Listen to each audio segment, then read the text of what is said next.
It's great to present our paper after Mark, so I don't need to tell you the importance of R&D and the standard empirical strategy, which is actually pretty important to understand the difference between our approach and the standard approach in the misallocation literature. This is a joint work with Michael Koenig and Fabrizio Zerbotti at the University of Oslo, University of Zurich, and Kjetil Storsletten at Oslo. So this paper is motivated by two simple thoughts. The first one is if you think about the misallocation literature, which has been growing very fast over the past few years, then most of the papers are talking about the misallocation of factors that are completely kind of irrelevant for firm TFP. Firm TFP is essentially exogenous in this kind of setup, and therefore, it has nothing to do with the long-term growth. So even if, misallocation of those factors like capital and labor may actually help us understand, a pretty big part of the gap between, say, US and China, but still we sort of have very little understanding about how big is the effect of misallocation on growth, or TFP. Then clearly the next issue is if we want to, say, make sense of misallocation of things like R&D, then what is the right approach to identify misallocation of R&D, or to quantify the effect? One way to go is just kind of pick up the empirical strategy Mark just presented, and then try to back out returns to R&D at firm level, and then calculate dispersion of that returns at firm level, just like what the standard Sinica approach does. But then there are a lot of issues in interpreting the dispersion of returns to R&D. It involves a lot of things. So what we're trying to do here is we're trying to get around this issue. We try to come up with a new conceptual framework. You will probably laugh, how naive we are, but that's the kind of starting point we have. And the second motivation is about China. China clearly is important. It's growing very fast. And if you look at R&D investment, actually China has been spending a huge amount of money on R&D. So that in this graph, the top line is R&D as a fraction of GDP in OECD countries. And the bottom blue line is for the ratio among middle-income countries to which China belongs. And China is in the middle. You can see China has been catching up very rapidly with OECD countries. But it's not clear it's good news or bad news because, given the fact that so much of distortions we have been observing in China, we have good reasons to doubt, some of the resources have been misallocated. So the issue is if we can identify it or even quantify it. So we're gonna present to you a conceptual framework first, and then I'm going to talk about a set of facts coming from Chinese firm level data. And we have embarrassingly long, to-do list. This is far from being complete. We have so many things to do in the future. All right, so let me start talking about this conceptual framework. The first thing we want to figure out is we want to entertain, how R&D decisions are made at firm level. There's so many ways to think about this in the IO literature. So we're going to pick up one single channel through which firms are making their R&D decisions. That is distance to frontier. This idea has been in the macro literature for a while. So the idea is very simple. If you're lagging behind, then it's pretty easy to find a more productive guy and to learn from that guy.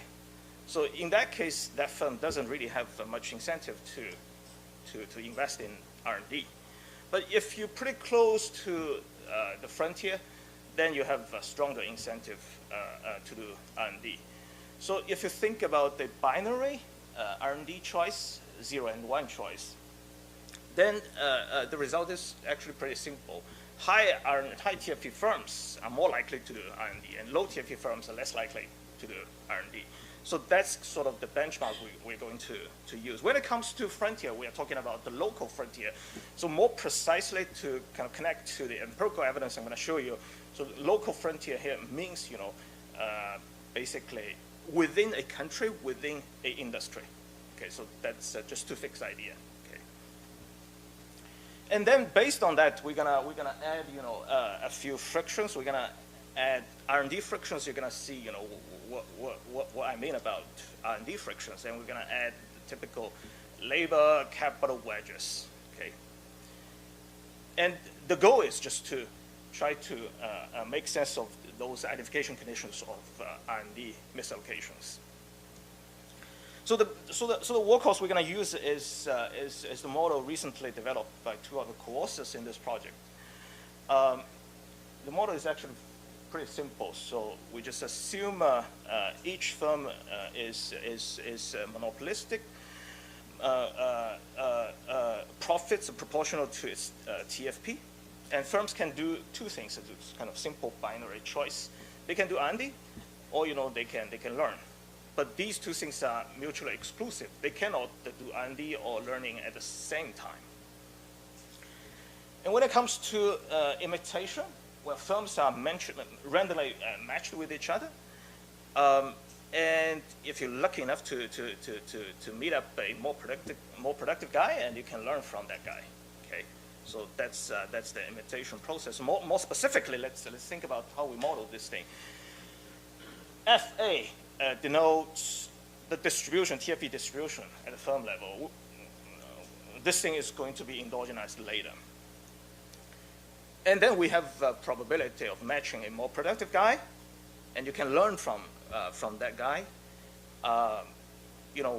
This Q function tells us how effective the learning is. If Q is equal to 1, we have a perfect learning case. Once you meet up a more productive guy, then immediately your productivity jumps to that guy's level.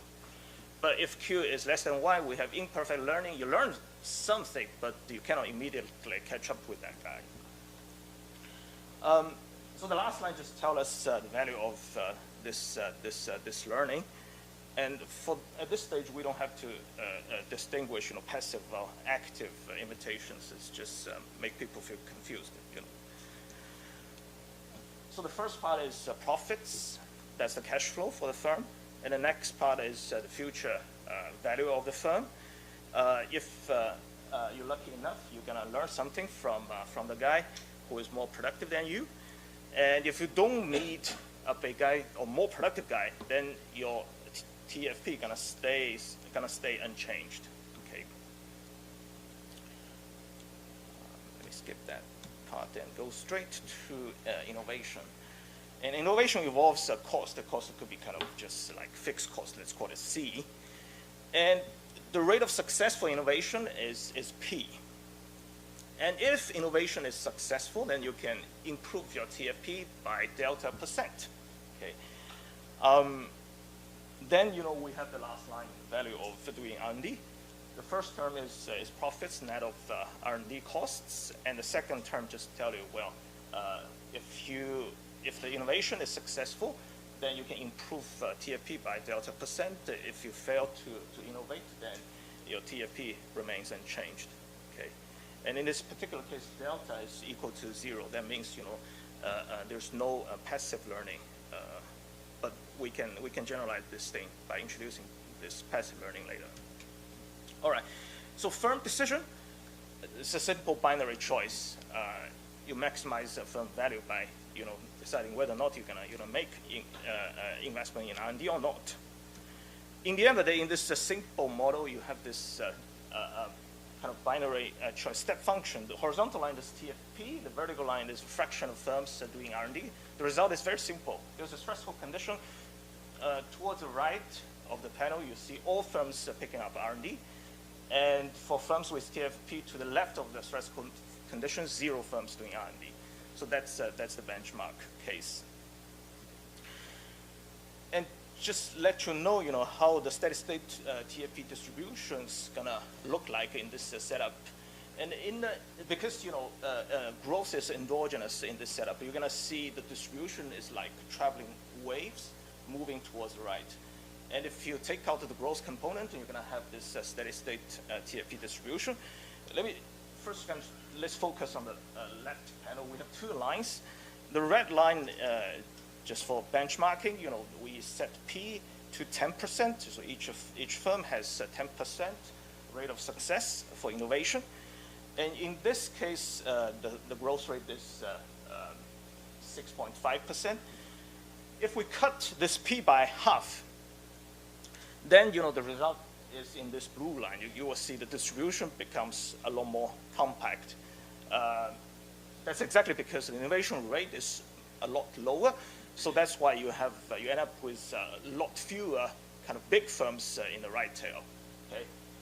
And it's a bit surprising to us. The growth rate doesn't actually change much. It just slightly dropped from 6.5% to 5.8%. Just to let you know, there are two forces for steady state growth rate in this economy. One is innovation, and the other important thing is imitation. Okay? Even if innovation rate is not high, still the economy can continue to grow just because of imitation. Okay? And the right panel just tell you how important this imitation is. If this red line tells us where the efficiency of learning is pretty high. So in that sense, growth rate is high, and the distribution is compact because it's pretty effective for those followers to learn from those leaders. And in the second case, if we cut efficiency by half, of learning by half, then you will end up with a lot more dispersed TFP distribution in a steady state, and growth rate will be down by half. So once again, just tell us the importance of imitation. And now, starting from there, we can add R&D frictions. There are many ways to do that. For the time being, let's just focus on this C. We can let C be firm specific. So if C is say minus, it means some firms are receiving huge amount of R&D subsidies. Okay, and if C is very high, it means these firms are imposed high need to pay high R&D taxes. And what do we find? We don't have a theory or proposition on that. We just kind of present to you what we learned from our simulations. We find two things. One is we find dispersion of C matters. It's kind of obvious. And the second thing is we find the correlation between C and P matters too. If we add additional heterogeneity, say that, firms are not just different in terms of C, firms are also different in terms of P. That is how efficient they are when it comes to innovation. And if C and P are positively correlated, then it could deliver pretty big growth effect and generate enormous misallocation of R&D resources. Here is how these things look like. The left panel, we have seen it before. That's a binary choice where we don't have any firm heterogeneities. We don't have R&D frictions. Move on to the right panel. If you add a little bit frictions, if you make C be different across firms, then this profile, what we call TFP R&D profile. Remember, the horizontal line is TFP, the vertical line is the fraction of R&D firms conditional on TFP. And you will find that if you add a little bit frictions, then the slope of the profile becomes less steep. And the more frictions you add into this setup, well, you will find that the slope becomes flatter and flatter. And this is actually a key thing allowing us to identify R&D frictions. I think I don't have time to tell you the details, but just to let you know, well, if we allow C and P to be correlated, then this thing can deliver pretty big effect on growth. In the benchmark case where C is the same across all firms, we have a steady state growth rate like 7%, and if we allow P and C to be correlated, then we see big misallocation, and growth rate gonna go down from 7% to 5%. Okay. And this is how this TFP R&D profile is going to look like in these two simulated cases. The red line is where we add a little bit frictions, but not that much. And you can see, well, we still see pretty steep profile. Those low TFP firms, very few of those firms picking up R&D, which is good. And if you look at the high TFP firms, so most of them are doing R&D. But when you add more R&D frictions, especially if you allow the C and P to be positively correlated, you will see the profile becomes a lot flatter. Okay, those low R&D firms, because they're receiving subsidies, they are actually doing R&D. And for those high TFP firms, they should pick up R&D, but now you see in this blue line, you see fewer firms are doing R&D. And also, we can see footprint of this TFP, R&D misallocation in this TFP growth figures. So let's look at the left panel. The horizontal line is initial TFP, and the vertical line is the future TFP growth, annualized future TFP growth. So we're still talking about simulations. The red line is those firms, those R&D firms. And the blue line is non-R&D firms. And the left panel is about an economy with little R&D friction. And it's obvious to see, there is a big gap between red line and blue line, right? Because R&D is costly. So if there are few frictions, then it has to be the case that R&D firms' future TFP growth is higher than non-R&D firms. But the interesting thing is, if you switch to the right panel, where we add a lot of frictions, then this is what you're going to see. What you're going to see is, first of all, the gap between the red line and blue line becomes a lot smaller for high TFP firms, just because of a lot of misallocations. Some high TFP firms, for some reasons, they just don't do R&D. Okay? And the most striking thing is for those low TFP firms. And you will find those firms doing R&D, they actually have lower TFP growth rate than those R&D firms, than those firms who do not do R&D.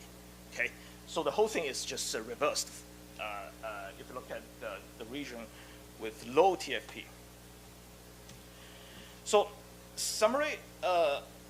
Once we kind of show respect to this simple setup, and we're gonna see two things.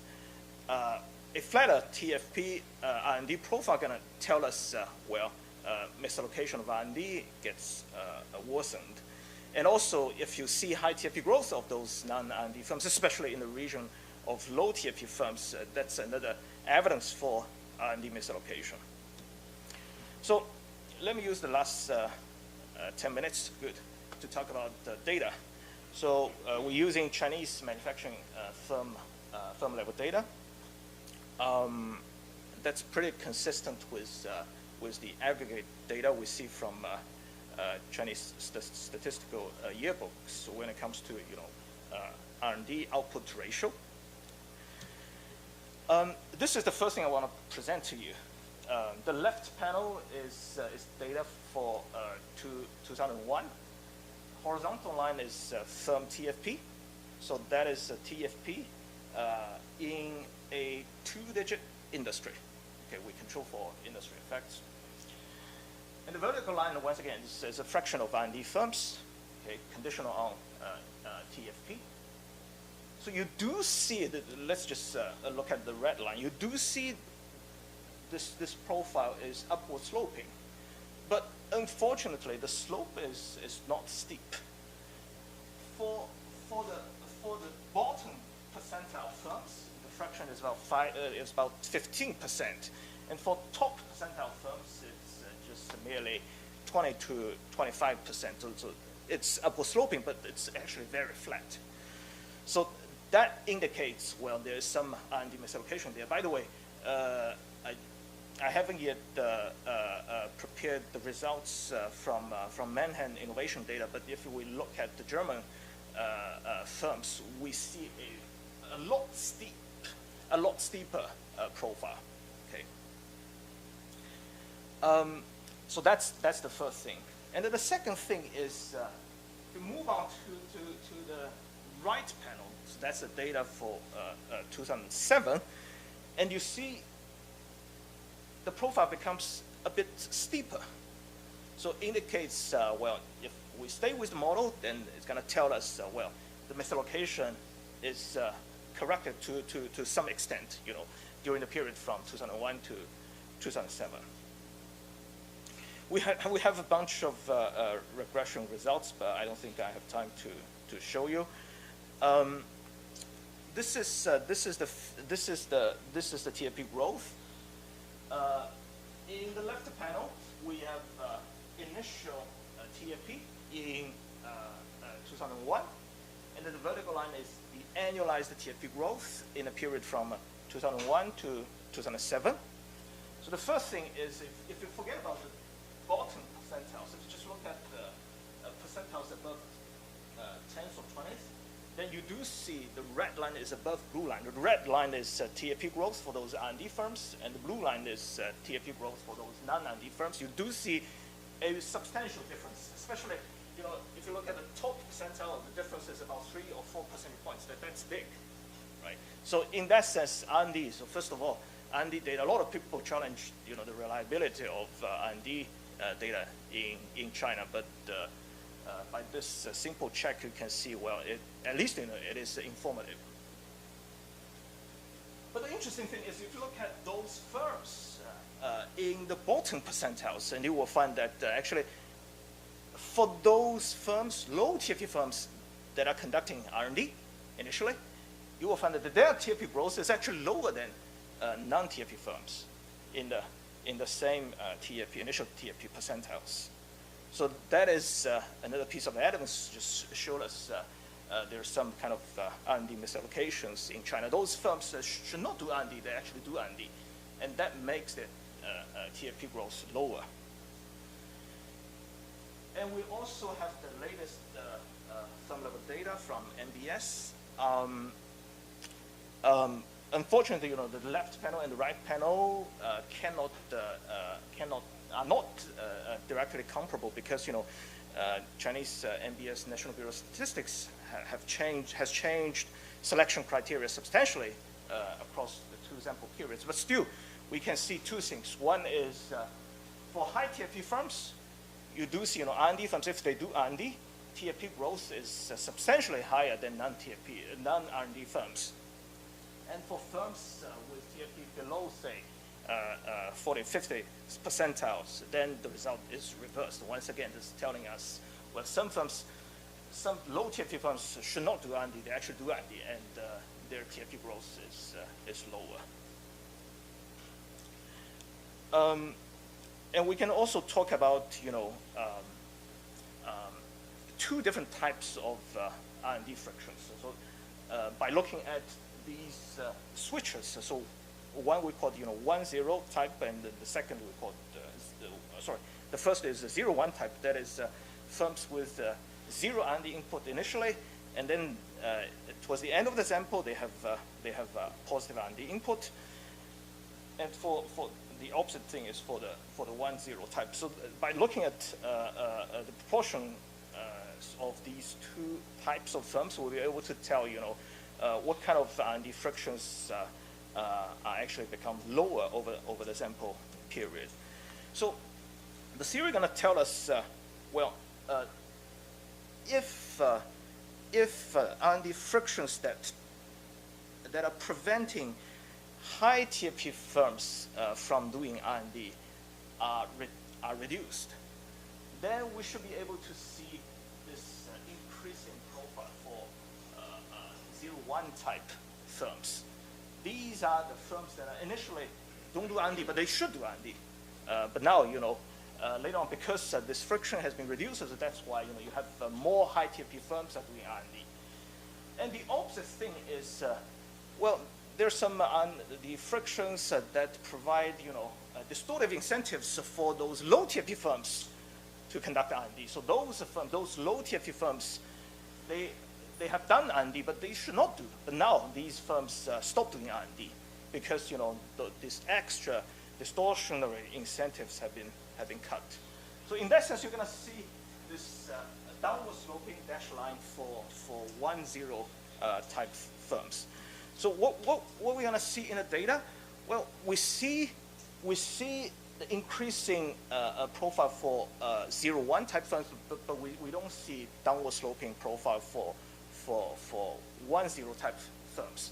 So that tells us actually much of the removal of misallocation of R&D in China is coming from the first channel, that is those high TFP firms that used to be constrained by whatever reasons, and now part of the constraints are gone. So that's why they start to pick up R&Ds.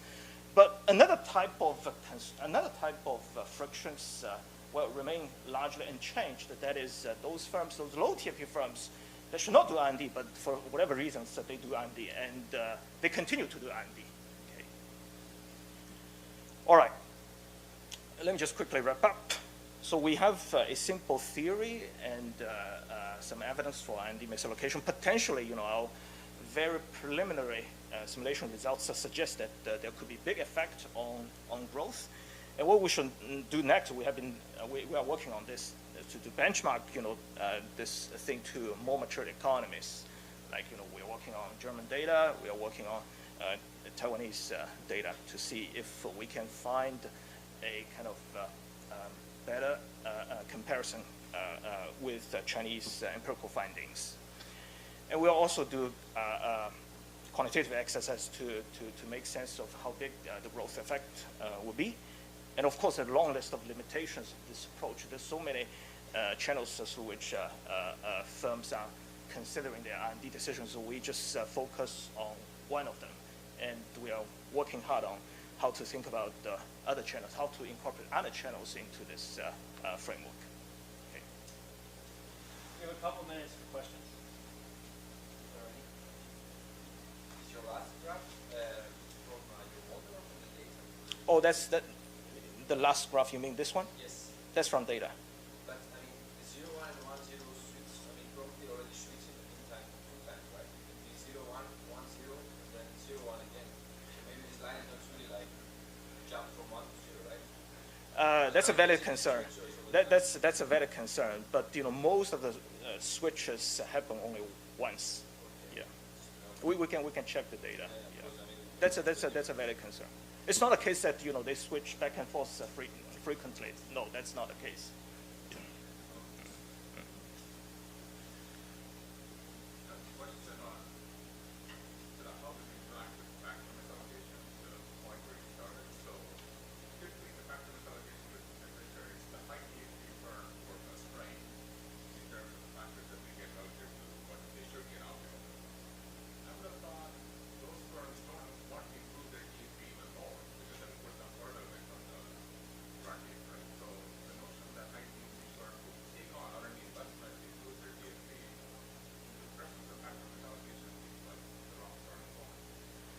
Well, one way to think about it, is if you think about the source for heterogeneity of R&D costs. So the flip side of this thing is just kind of financial constraints on those high TFP firms. So if those firms are financially constrained, they don't have much cash flow to support their R&D activities. It's almost like it's isomorphic to say, well, they are facing high R&D costs. So that's the way we think to connect to the standard misallocation literature, and we do find evidence for that. For instance, YK ratio. I don't know. I guess you don't see it, but just to let you know, YK ratio for those firms associated with high YK ratios. So these are, in the misallocation literature, these are financially constrained firms. These firms are less likely to do R&D, okay, right? But the thing is, if you relate YK ratio to future TFP growth, the effect is very small. So we are still trying to understand that. So it seems that the dispersion of YK ratio cannot really explain the big growth difference we find in the data. We need to interact this thing with, say, difference in P. So this kind of a comparative advantage of doing R&D. but we still don't know how to find kind of straight, direct evidence telling us this positive correlation between C and P, so we're still struggling for that. One more. Yeah. So what causes misallocation that comes from that? I don't know. I have nothing to say at this stage. We thought about that. You know, we put kind of R&D subsidies into the regressions. It can explain. So I call time to save. All right, we can talk about the well, but yeah, the short answer is sorry, we don't know much about that.